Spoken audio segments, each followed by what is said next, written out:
Chers amis, bonjour, très heureux de vous retrouver pour cette troisième vidéo de décryptage sur la page des jeunes avec Rafik Smati. Vous êtes toujours plus nombreux chaque semaine à regarder nos vidéos, à les partager, plus de 1000 pour la dernière vidéo.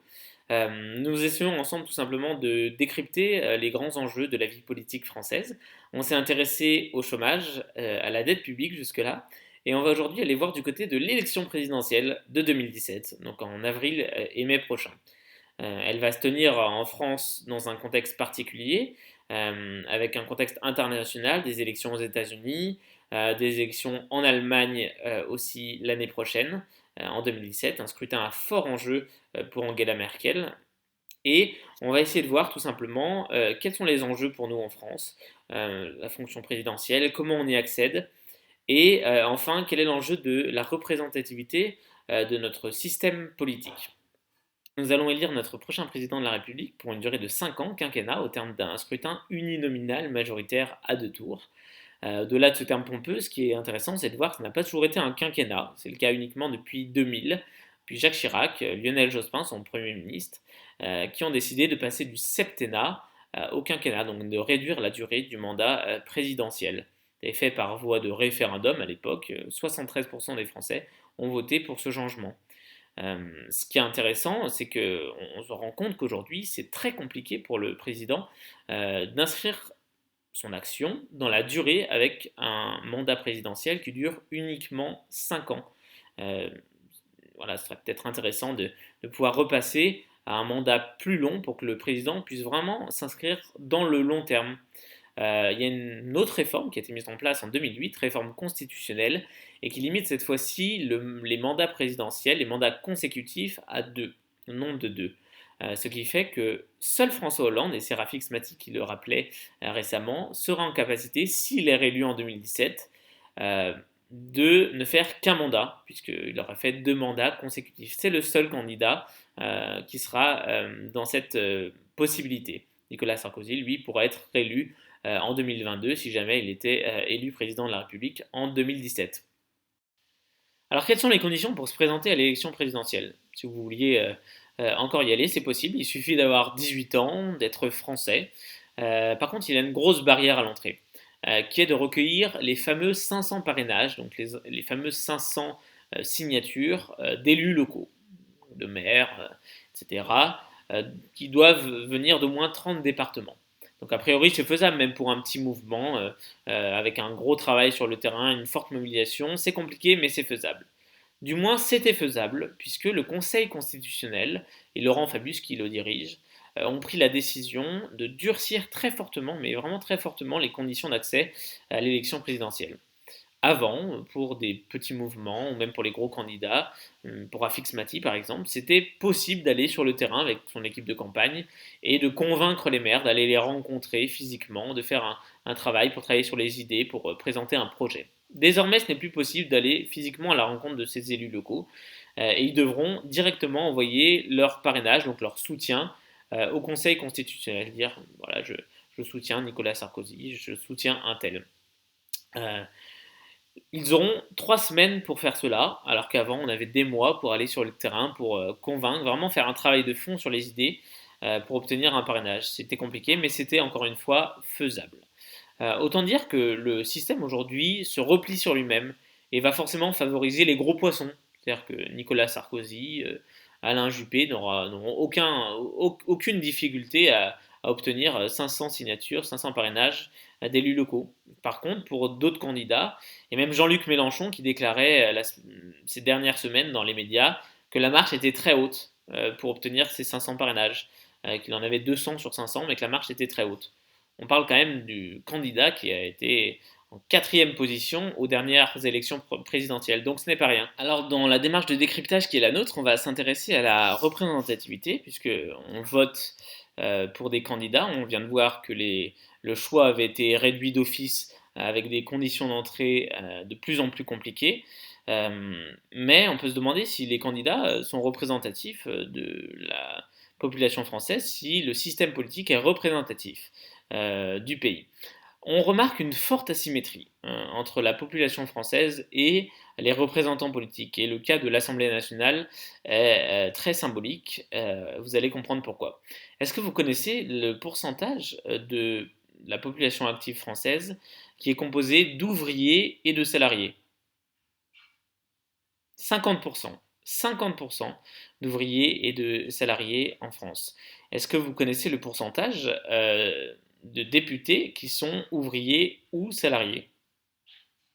2,6% depuis les dernières élections législatives. 2,6% de députés contre 50% de la population française.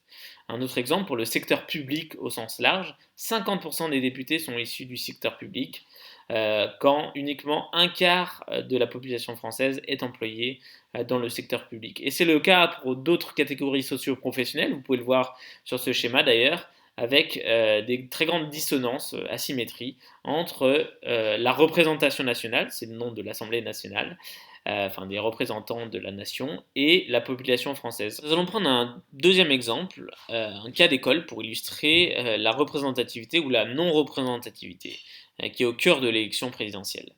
C'est celui du Front National. On ne va pas poser un jugement sur le parti, mais on va aller sur les faits. C'est très intéressant. Aux dernières élections européennes, 2014, le Front National a fait un score de 25,4%. Premier parti de France. Aux dernières élections régionales 2015, le Front National est arrivé en tête dans beaucoup de régions, comme vous pouvez le voir sur cette carte. Et au premier tour de l'élection présidentielle de 2012, Marine Le Pen a fait un score de 18% au premier tour. On peut se dire, FN a fait quand même 25%, 18%, beaucoup de régions, même si le Front National n'a pas gagné de région in fine. Mais on peut se dire, ils vont avoir une place cohérente dans la représentation nationale, à l'Assemblée. Est-ce que vous connaissez le nombre de députés FN, Front National, présents dans l'hémicycle? Il y en a 2. Et c'est le même cas pour le MoDem, on va revoir les résultats de l'élection présidentielle du premier tour 2012. MoDem François Bayrou, place honorable. Est-ce que vous connaissez le nombre de députés MoDem à l'Assemblée nationale? 2 également. Donc ça pose la question de la représentativité de manière évidente. C'est la raison pour laquelle la question de la proportionnelle aux élections législatives a été posée. C'est d'ailleurs un engagement du président Hollande en 2012. Alors on va maintenant prendre un nouvel exemple sur ce thème de la représentativité. On vient de parler de l'Assemblée nationale, on va aller maintenant dans le cœur de notre sujet, l'élection présidentielle, pour se demander est-ce qu'on a vraiment le choix lors de l'élection présidentielle et comment peut-on vraiment avoir le choix de nos candidats? Souvent, on ne se pose même pas la question, les candidats arrivent, on les choisit, 5 ans après on est déçu, on choisit l'autre côté. On va essayer de voir est-ce qu'on peut penser différemment et comment ça se passe dans la réalité. Une question. Est-ce que vous pensez que les Français ont envie de voir François Hollande et Nicolas Sarkozy se représenter en 2017? La réponse est non. Ça a été expliqué de manière très claire dans un sondage réalisé par l'IFOP cet été. 73% des Français ne souhaitent pas revoir François Hollande se présenter à l'élection. Et c'est 66% pour Nicolas Sarkozy. Et ces taux ont même littéralement explosé. C'est 85% pour le premier et 80% pour le deuxième, selon un dernier sondage paru le mois dernier. Deuxième question, est-ce que vous pensez que les Français ont une bonne image des partis politiques? La réponse évidemment est non, à 89%, une mauvaise opinion selon l'institut de sondage Odoxa, donc ça date de l'année dernière, 2015. Et c'est intéressant d'aller dans les raisons pourquoi les Français se désintéressent et pourquoi cet écart s'agrandit entre les Français et les partis politiques. Parce que premièrement, ils sont trop centrés sur les élections, vous pouvez voir les résultats. Deuxièmement, ils s'affrontent trop et troisièmement, ils se ressemblent trop.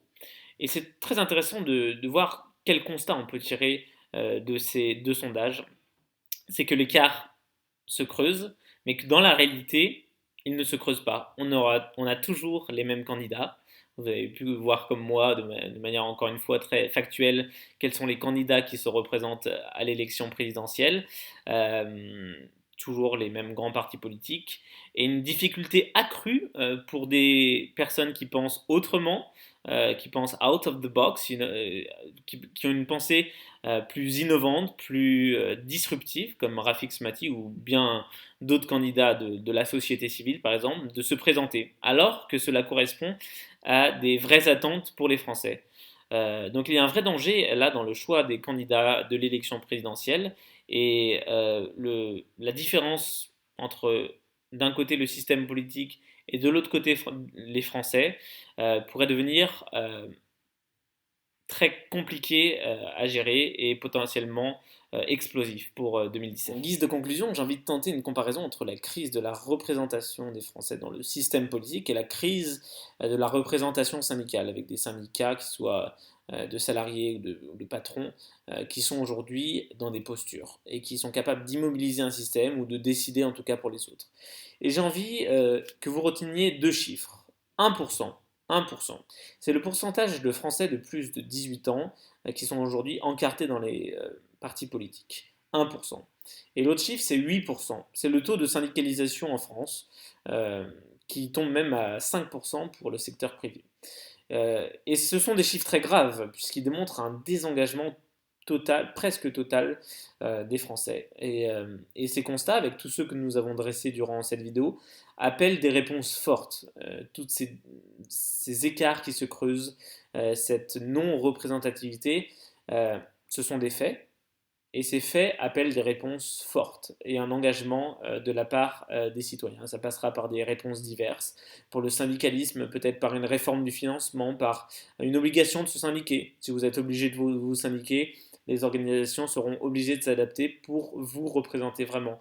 Et pour les politiques, ce sera une réforme profonde, structurelle. Il va falloir innover car pour changer le système, on ne peut pas prendre des demi-mesures, il va falloir apporter des réponses disruptives, réfléchir autrement, et pour cela, ouvrir le système pour que d'autres personnes puissent rentrer dans ce système et apporter du sang neuf, apporter des idées. Il faut que cette élection, et j'en finirai par là, soit vraiment celle d'un choix de personnes qui puissent nous représenter, puissent représenter la France et les Français. Et nous voulons, nous les jeunes, avoir le choix. Merci à tous de nous avoir suivis pour cette nouvelle vidéo sur les jeunes avec Rafik Smati, sur l'élection présidentielle. J'espère que on a pu mieux saisir les enjeux qui vont se présenter pour 2017. Et ils sont grands et ils nécessitent que chacun d'entre nous s'investisse, que ce soit pour diffuser cette vidéo à vos amis ou pour s'investir dans le débat public pour que nous ayons vraiment le choix. Tout cela dépend de nous. Merci et puis à très vite sur la page des jeunes avec Rafik Smati.